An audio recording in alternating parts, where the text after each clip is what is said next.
తిట్టినా నీ నోటి వెంట నా పేరొచ్చిందని సంబరపడతా. నువ్వు కొట్టినా నా చెంప మీద నీ గుర్తొకటుందని సంతోషిస్తా.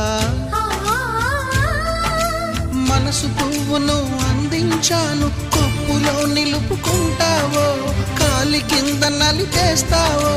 వలపు గువ్వను పంపించాను, బొట్టు పెట్టి రమ్మంటావో, గొంతు పట్టి గెంటేస్తావో. ఏం చేసినా ఎవరాపినా చేసేది చేస్తుంటా. నువ్వు చూడు చూడకపో నే చూస్తూనే ఉంటా. మాట్లాడు ఆడకపో మాట్లాడుతూనే ఉంటా.